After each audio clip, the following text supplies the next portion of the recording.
Hi everyone, আসসালামু আলাইকুম। চলে আসছি রুমানা ইসলাম। আর দেখতেই পাচ্ছেন একেবারে স্পাইসি করে ট্যাংরা টমেটো দিয়ে চচ্চড়ি রান্না করছি। আর এটা আমার খুবই পছন্দের খাবার। কে কে আমার মতো ট্যাংরা মাছ পছন্দ করেন অবশ্যই কমেন্টস করে জানাবেন।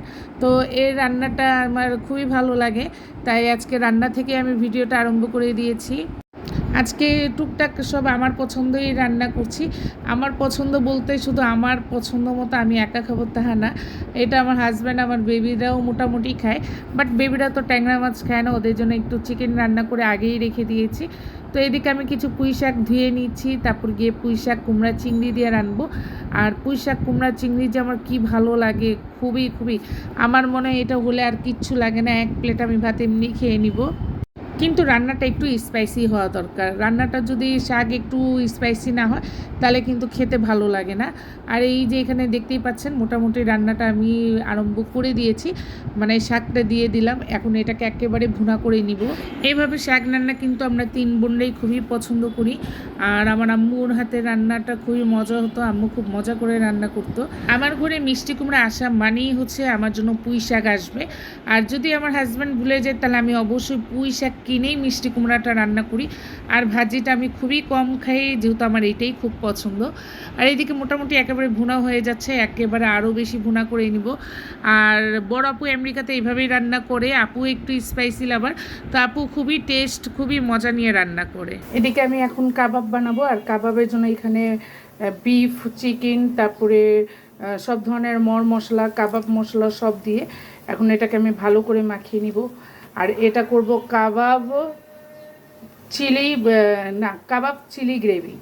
এটা করব একটু স্পাইসি করেই করব, ফ্রাইড রাইসের সাথে অনেক বেশি মজা লাগবে। আর আমার বেবিদের খুব খুব খুব পছন্দ। তাহলে এটা তৈরি করি। আর এখানে চাইনিজ ভেজিটেবল রান্না করব, যার কারণে এখানে সবজিটাকে আমি ভাত দিয়ে রেখে দিয়েছি। বাট আমার সবজিগুলো দেখেন একেবারে এভাবে আনাম থাকবে, কিন্তু এগুলা ভাত দেওয়ার পরে গলে গিয়েছে। এদিকে সবজি রান্না করব চাইনিজ ভেজিটেবল, যার কারণে এখানে একটু হাড্ডি, তারপরে গিয়ে গলা এগুলা দিয়েছি। দিয়ে এটার সাথে এখন আমি ভেজিটেবল তৈরি করে ফেলবো। এই তো আমার চাইনিজ ভেজিটেবল রান্না হয়ে গিয়েছে, অনেক অনেক বেশি মজার ছিল। এরপর খুব মন চাচ্ছিলো একেবারে ঝাল করে আমি আম খাবো। তো আমি, আমার হাজব্যান্ড আম কাটছে আর আমি বসে গিয়েছি, আমি বলছি আমাকে আগে আমটা ছুলে দাও, আমি এভাবে একটু খাবো। আর বিশ্বাস করবে না, যখন আমি খাচ্ছিলাম যে কি ভালো লাগছিল। আমি অনেক বেশি ঝাল খাই, আর যার কারণে আমার হাজব্যান্ড বলছিল তুমি কিভাবে এত ঝাল খেতে পারো। তো আসলে মানে ছোটোবেলা থেকে আমি অনেক বেশি ঝাল খেতাম। আম্মু অনেক চিল্লাইতো যে এত বেশি ঝাল খাবে না, বড় আপু আমেরিকা দিয়ে ফোন দিয়ে চিল্লায়। কিন্তু যখন আমি একটু মরিচ আর ঝাল দেখে একেবারে লোকটা সামাল দিতে পারি না। আর একদম আম বানিয়ে একেবারে খুবই স্পাইসি করে আমি খাই। আমার ছেলে বলে আম্মু তুমি কিভাবে পারো খেতে। তো আমার বড় ছেলে মোটামুটি একটু একটু করে ঝাল খাওয়া শিখে গিয়েছে আমার মতো। তো ওইভাবে খেয়ে একেবারে দাঁতটা চুকা হয়ে যাচ্ছিলো। তারপরে একেবারে আমটাকে কেটে মরিচ দিয়ে মাখিয়ে নিয়েছি। আপনারা দেখতেই পাচ্ছেন যে কত ঝাল দিয়ে আমি খাচ্ছি। এখন আমি ভয়েস দিতে গিয়ে কিন্তু আমার মুখ থেকে পানি পড়ে যাচ্ছে। মন চাচ্ছিলো আবারও একেবারে মরিচ আম নিয়ে বসে যাই খাওয়ার জন্য। তো ঠিক আছে, বাসে যত আম নাই, ভয়েস দিই আর এই আমটা দেখি। আর তাড়াতাড়ি করে আম ভর্তা খেয়ে এখন আমি চলে যাব আবার কাবাব তৈরি করার জন্য। আচ্ছা, আমার মতো কি আপনারাও এত মরিচ দিয়ে আম খান? এদিকে আমি কাবাব ভেজে নিচ্ছি, যেহেতু এটাকে এখন আমি চিলি স্পাইসি একেবারে করবো মশলা, যার কারণে এখানে এটা ভাজা পোড়া করতেছি। আর একদিক থেকে ফ্রাইড রাইসের জন্য সব রেডি করতেছি, কিন্তু খুবই স্পাইসি একেবারে ঝাল ঝাল করে আম বানানো খেয়ে আসলাম, তাই মাথাটা একটু ঠান্ডা। এর সাথে একটু ঠান্ডা ঠান্ডা পানি খাবো। খুবই ঝাল ছিল, খুবই মজার ছিল। শাক রান্না করলাম, ট্যাংরা মাছ রান্না করলাম, সেগুলো তো দুপুরে খাওয়া দাওয়া হয়েছে কম বেশি। আর চলে আসছি এখানে ফ্রাইড রাইস রান্না করার জন্য। ভাবলাম যে সবাই রাতে ফ্রাইড রাইস আর কাবাব খাবো, তো এই একদিক থেকে কাবাবের জন্য রেডি করছি আর একদিক থেকে ফ্রাইড রাইসের জন্য রেডি করছি। তো এখানে ডিমগুলোকে আমি ভেজেই এখন ভেঙে নিচ্ছি। তারপরে এখন একটু একটু করে সব ফ্রাইড রাইসের সবজি, তারপর চাল সব একসাথে মাখিয়ে দিয়েছি। ফুল রেসিপি দিনে, কারণ ফ্রাইড রাইস কম বেশি সবাই রান্না করতে পারেন, এই জন্য আমি শর্টকাটে রান্না করছি আর ভিডিও করছি। তো এদিকে আমার স্পাইসি চিলি কাবাব তৈরি হয়ে গিয়েছে। গ্রেভিটা আসলে খুবই মজার ছিল। আমার হাজব্যান্ড বেবিরা খেয়ে বলছিল অসাধারণ রান্না হয়েছে। একদিক থেকে আমার ফ্রাইড রাইসটাও রেডি হয়ে গিয়েছে, এখন মানে খুবই মজা নিয়ে খাবো। আর ফ্রাইড রাইস রান্না করতে আমি একটু সসটা বেশি ব্যবহার করি, যেটা আমার কাছে অনেক বেশি ভালো লাগে। বাট আমার হাজব্যান্ড বলছে এভাবেই থাক, আর বেশি সস দিও না। তো এভাবে রান্নাটা কমপ্লিট হয়ে গিয়েছে, এখন তাদের খাওয়ার পালা। স্পাইসি কোফতা গ্রেভিটা যে কি মজা হয়েছিল যা বলার বাইরে। ভেজিটেবলটাও খুবই টেস্টি ছিল, ফ্রাইড রাইসটাও ভালো ছিল। আর আমি তো খেতে বসেই গিয়েছি। আমার প্লেটে অনেকগুলো খাবারই দেখতে পাচ্ছেন যে কি মজা নিয়ে আমি খাচ্ছি। তা আমার কাছে কাবাবটা দিয়েই খুব ভালো লাগছিল। ভেজিটেবল ভালো লাগে, বাট আমি ভেজিটেবল খুব কম খাই, তাই কাবাবটাই খুব বেশি নিচ্ছিলাম। এই তো খাওয়া দাওয়া শেষ করলাম, তাই কিচ্ছু করি না। আমার ছেলে পাগল হয়ে গেছে বাইরে যাওয়ার জন্য। কিছু বলবা?